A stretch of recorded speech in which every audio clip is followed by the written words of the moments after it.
तो फाइनली बहुत ही लंबे इंतज़ार के बाद आज इस वीडियो को बनाने का मौका मिला है।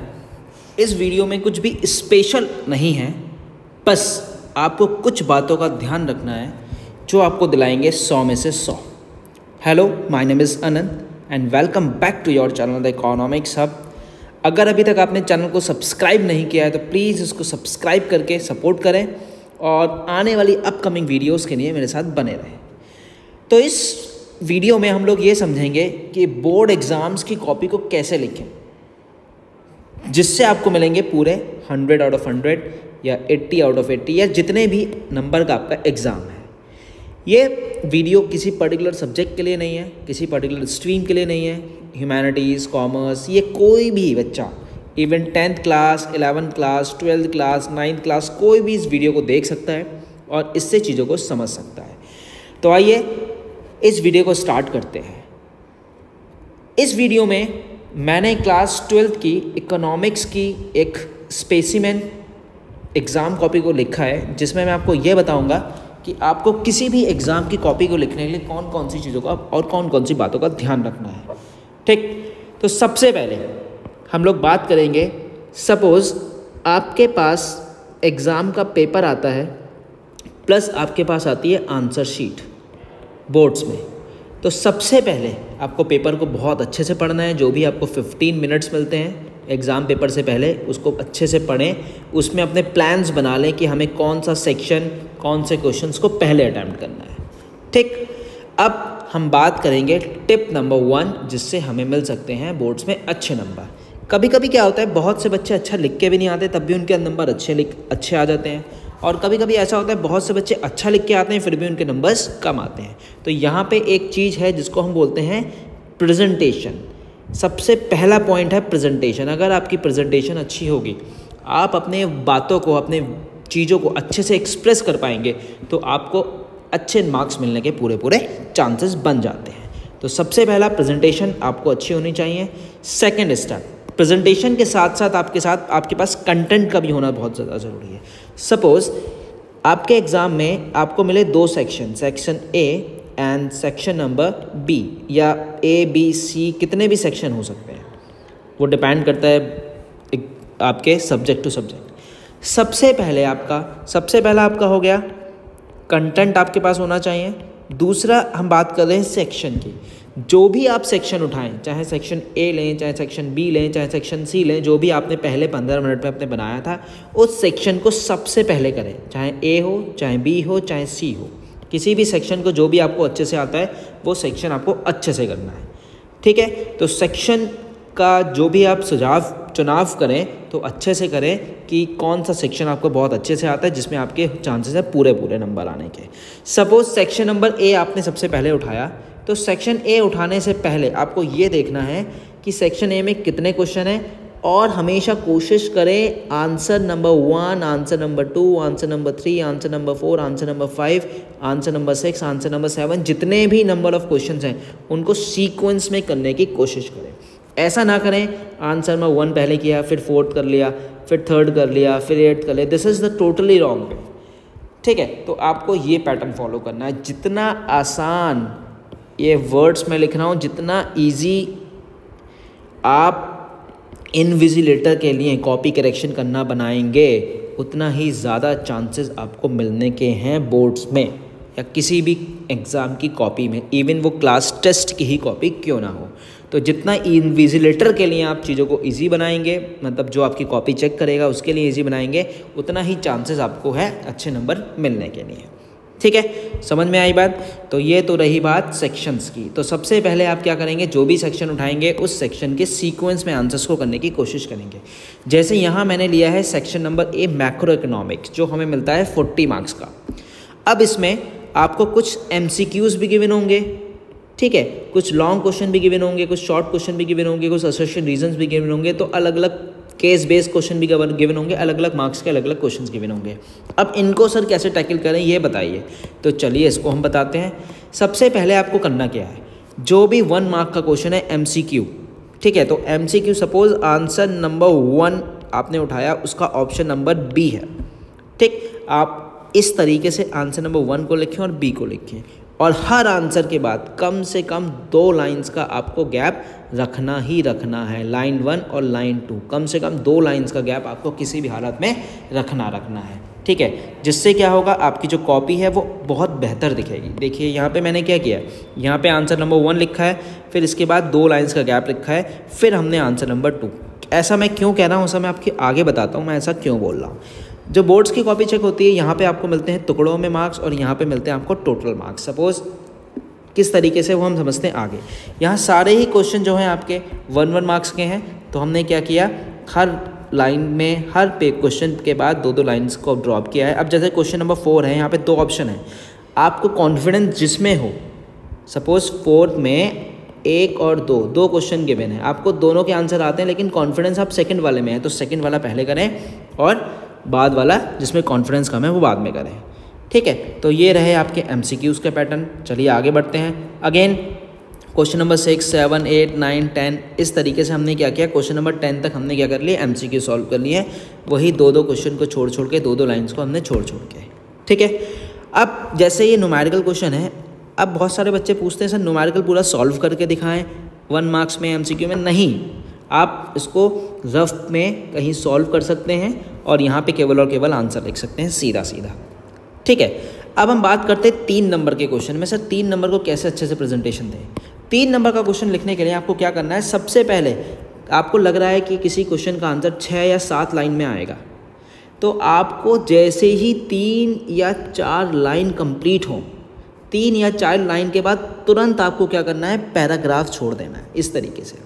इससे ना मैसी नहीं लगता है, ठीक है। मैसी नहीं लगेगा, प्रेजेंटेशन अच्छा लगेगा, आपका आंसर लिखा हुआ अच्छा लगेगा, तो आपको मार्क्स मिलने के पूरे ज़्यादा चांसेस होते हैं, ठीक है। जैसे इसमें मैंने क्या किया, 4 लाइन के बाद एक पैराग्राफ चेंज कर दिया, ठीक। तो ये 3 मार्क्स का टोटल था, तो आपको इस क्वेश्चन में कितने मार्क्स मिले हुए हैं, टोटल 3 मार्क्स मिले हुए हैं, देखिए, ठीक।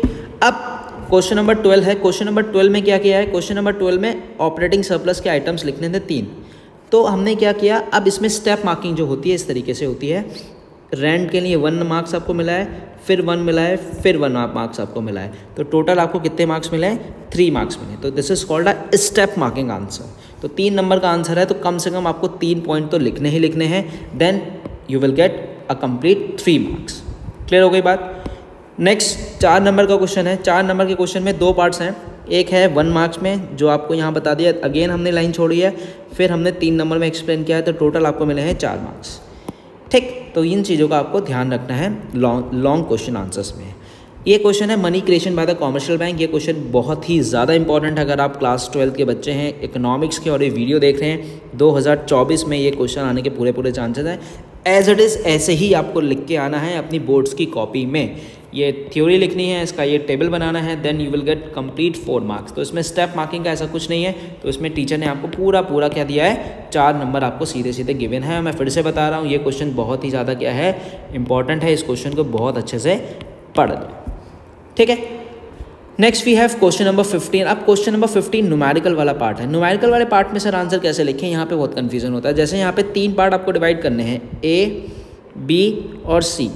A में आपको 1, तो 1 मार्क्स और 1 मार्क्स, ऐसे आपको मिले 2 मार्क्स। स्टेप मार्किंग फॉर्मूले के भी नंबर आपको मिले हैं, फॉर्मूला लिख के आए। अगर आपको लग रहा है आंसर आप नहीं निकल पा रहे हैं, तो कम से कम एटलीस्ट अच्छे से प्रेजेंटेशन को फॉर्मूला करें।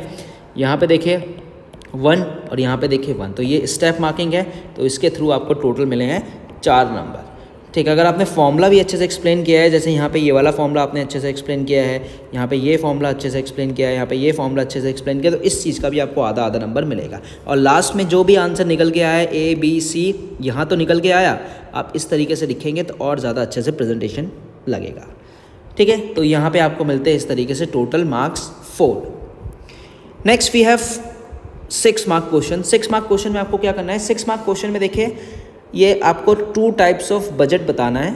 तो इसमें कैपिटल एक्सपेंडिचर और रेवेन्यू एक्सपेंडिचर, आप चाहें तो यहाँ भी एक लाइन को स्पेस दे सकते हैं, मैंने नहीं दिया है, आप दे सकते हैं। तो आधा मार्क्स तो आपको हेडिंग का मिल गया, फिर 1.5 नंबर इन्होंने जो एक्सप्लेनेशन करी है उसका मिला है। तो टोटल कितने मार्क्स हो गए, 2, 3, 4 नंबर तो ये हो गए। फिर यहाँ पे आपको 2 एग्जाम्पल लिखने थे, तो 2 एग्जाम्पल हमने लिखे हैं, ये और ये, तो 1 मार्क्स दिस और 1 मार्क्स फॉर दिस, तो total you will gate 6 marks. तो यहाँ इस क्वेश्चन को बहुत अच्छे से देखें, इस क्वेश्चन से समझें कि आपको कौन कौन सी चीज़ें अच्छे से एक्सप्लेन करनी है और कौन कौन सी चीज़ें आपको स्किप करनी है। ठीक है, तो क्वेश्चन नंबर 6 हुआ ये, 6 मार्क का क्वेश्चन नंबर 16 हुआ। ऐसे ही क्वेश्चन नंबर 17 में 2 पार्ट हैं, पार्ट ए और पार्ट बी। पार्ट ए जो है वो 4 नंबर का है, तो आपको टोटल 4 मार्क्स यहाँ मिल गए, और पार्ट बी जो है वो कितने मार्क्स का है, 2 मार्क्स का है, तो 2 मार्क्स आपको यहाँ मिल गए, और यहाँ आपका कंप्लीट हो जाता है पार्ट नंबर ए, मतलब सेक्शन नंबर ए हमारा यहाँ एंड हो गया। तो यहाँ आपको मिल जाते हैं टोटल 6 मार्क्स। तो इस तरीके से मैंने आपको सेक्शन ए बताया, सेक्शन ए में आपको किस तरीके से आंसर लिखना है। जब सेक्शन ए आपका कंप्लीट हो जाए तो आप इस पेज को पूरा स्किप कर दें, छोड़ दें इसको, नेक्स्ट आप पेज पे आएँ जो हम जानते हैं आपकी नोटबुक्स में गिवन होगा। ठीक है, आप बोर्ड के एग्ज़ाम में कॉपी की बिल्कुल भी चिंता ना करें, आपको बी कॉपी, सी कॉपी, जितनी कॉपी लेना चाहें आप लिखें। टाइम का मैनेजमेंट ज़रूर करें, क्योंकि टाइम अगर मैनेज नहीं करेंगे तो बहुत सारी प्रॉब्लम्स आपको फेस करने को मिल सकती है। ऐसे ही सेक्शन बी हमने उठाया, न्यूमेरिकल्स इसमें अभी है नहीं, इसमें सारा थ्योरी का पार्ट है। तो देखिए थ्योरी हमने क्या किया, 1 मार्क्स में वैसे ही 2 लाइन छोड़ के लिखा है, सेम एज इट इज़ आपको ऐसे लिखना है। ठीक, असर्शन रीज़न आप चाहें तो ये जो क्वेश्चन है ना, ऑप्शन भी लिख के छोड़ सकते हैं। अगर आपको लग रहा है टाइम की शॉर्टेज है तो आप केवल सी डी लिख सकते हैं। अगर आपको लग रहा है टाइम की शॉर्टेज इतनी नहीं है तो आप पूरा आंसर्स भी लिख सकते हैं। इससे प्रेजेंटेशन और अच्छे से दिखती है टीचर को। ठीक है, तो इजी बनाना है एग्जामिनर के लिए, जो आपकी कॉपी चेक कर रहा है उसको टफ नहीं देना है। ठीक, नेक्स्ट 1 मार्क्स के, तो यहाँ भी हमने देखा 27 क्वेश्चन जो हैं आपके ये 1 मार्क्स के थे, तो उस तरीके से हमने इसको एक्सप्लेन कर दिया। Next we have question number 28 for 3 marks. 3 marks, तो इन्होंने यहाँ पे 3 इसेंशियल एलिमेंट पूछे हैं, 1 for this, again 1 for this and again 1 for this, तो टोटल ये 3 मार्क्स आपको यहाँ मिल गए। नेक्स्ट क्वेश्चन नंबर 29 में 2 पार्ट्स हैं बी, इसमें 2 क्वेश्चन होंगे, एक ए पार्ट और एक बी पार्ट। यहाँ पे हमने बी पार्ट लिखा है, तो बी पार्ट के 1.5 नंबर इसके मिले हैं, 1.5 नंबर इसके मिले हैं, तो आपको मिल गए टोटल 3 मार्क्स। ठीक, अब अगेन क्वेश्चन नंबर 30 जो 4 मार्क्स में है, तो 1 for this and 1 for this, और ये हेडिंग लिखने के भी आपको मार्क्स मिले हैं।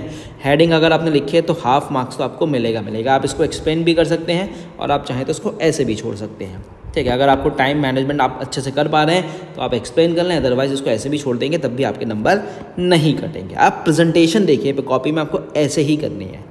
ठीक है, नेक्स्ट क्वेश्चन नंबर 31 है जो 4 नंबर में है। देखिए 4 नंबर का क्वेश्चन मैं फिर से रिपीट कर रहा हूँ, जैसे ही मेरे 4 या 5 लाइन पूरे हुए मैंने पैराग्राफ को चेंज कर दिया। आपको भी ऐसे ही एज इट इज़ फॉलो करना है, चाहे आप बोर्ड की कॉपी लिखें, चाहे आप क्लास टेस्ट की कॉपी लिखें, चाहे हाफेली की कॉपी लिखें, चाहे फाइनल की कॉपी लिखें, चाहे क्लास 9, क्लास 10, क्लास 11, क्लास 12, किसी भी क्लास की कॉपी को लिखें।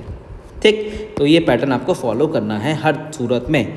Next question number 32, question number 32 में भी देखिए ट्रू एंड फॉल्स था, तो ट्रू एंड फॉल्स हमने लिखा, उसके बाद इसको एक्सप्लेनेशन के साथ ट्रू एंड फॉल्स था, तो 2 marks for this and 2 marks for this, तो टोटल आपको मिले 4 नंबर।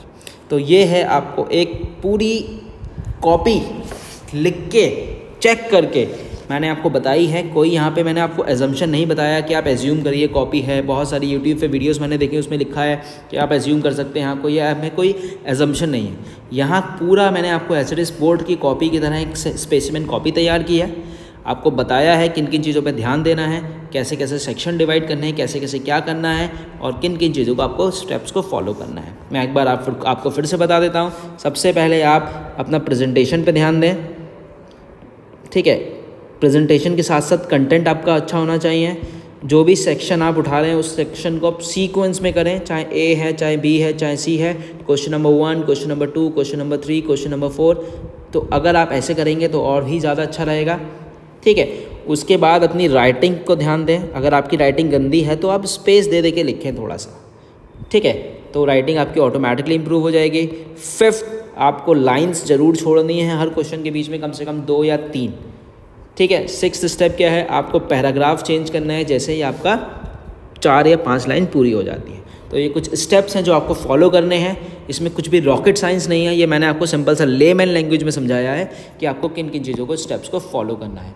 अगर आप चाहते हैं तो आपके भी बोर्ड्स में 80 में से 80, 100 में से 100, 70 में से 70 या 60 में से 60, जितने भी आपका मार्क्स का एग्ज़ाम होता है उसमें। तो मैं उम्मीद करता हूँ आपको ये सिंपल सी वीडियो अच्छी लगी होगी। अगर आपको वीडियो अच्छी लगी है तो प्लीज़ मुझे फॉलो करें, सब्सक्राइब करें। और अगर आप इस वीडियो का PDF चाहते हैं, मतलब इस कॉपी का PDF चाहते हैं, तो आप डायरेक्टली मुझे यहाँ पे एक मैसेज कर सकते हैं, मुझे कमेंट करके बता सकते हैं, तो मैं आपको सीधा इसका PDF भी प्रोवाइड कर दूँगा। तो थैंक यू सो मच, मिलते हैं नेक्स्ट वीडियो में। लेकिन आप इस वीडियो को अच्छे से देखें, अपने दोस्तों के साथ शेयर करें, जिससे उनको भी आइडिया लगे कि क्या चीज़ करनी है, क्या चीज़ नहीं करनी है बोर्ड के एग्ज़ाम्स में। चलिए मिलते हैं नेक्स्ट वीडियो में। Thank you so much for watching me.